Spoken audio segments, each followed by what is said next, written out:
Naniniwala raw si PNP Chief Police Director General Ronald Bato de la Rosa na may sindikato sa loob ng PNP para siraan siya at si Pangulong Rodrigo Duterte.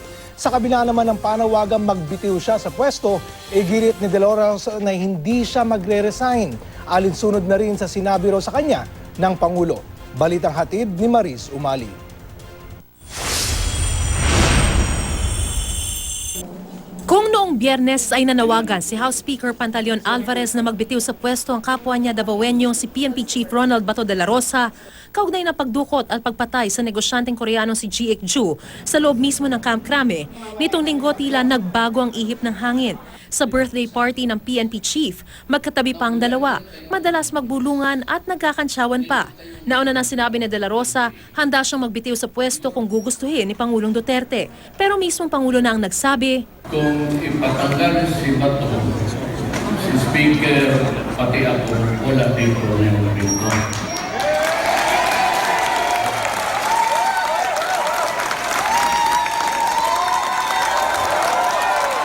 Bakit malakas yung palakpak niyo pag sabi ko Speaker ng Pantaleon Alvarez?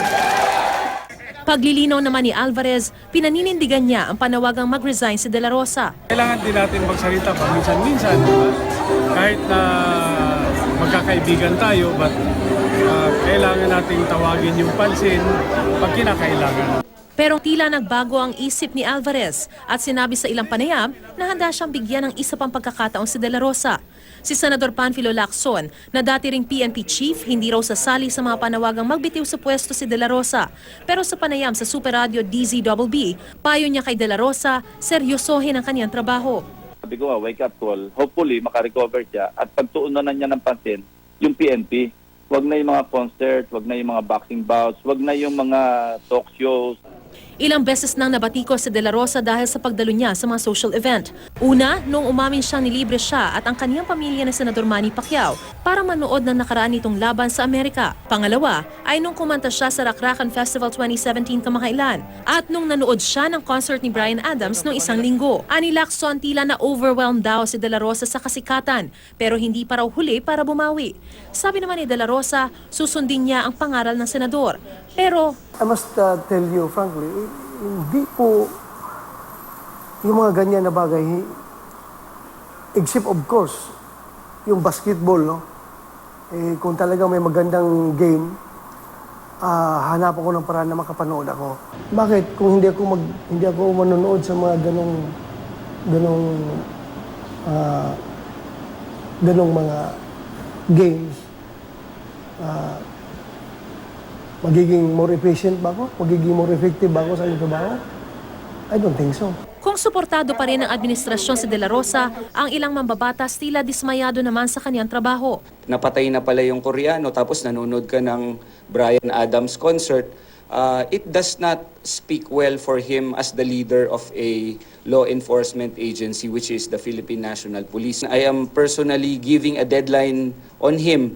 In the next 60 days, he should cooperate with the investigating body in the case build-up against police officers who are involved in the murder of the Korean para naman mapatunayan niya na he deserves the trust of the President. Tingin ng ilang kongresista may pananagutan ng Malacanang sa asal ng mga pulis na dawit sa kontrobersya. Dahil daw sa madalas na pagtatanggol sa pulisya ni Pangulong Duterte, kaya lumakas ang loob ng ilang pulis. They were emboldened to do this thing. Kasi ang akala nila, hindi rin to mariresolve at makakalimutan na lang to. Kasi kapag sinabi niya na at all cost, babakapin niya ang pulis, tumatapang ang pulis. Asahan natin na mas dadami pa ang ganitong mga tiwaling mga kapulisan dahil nga sa tingin nila kahit anong gawin nila, nasa likod nila si Presidente.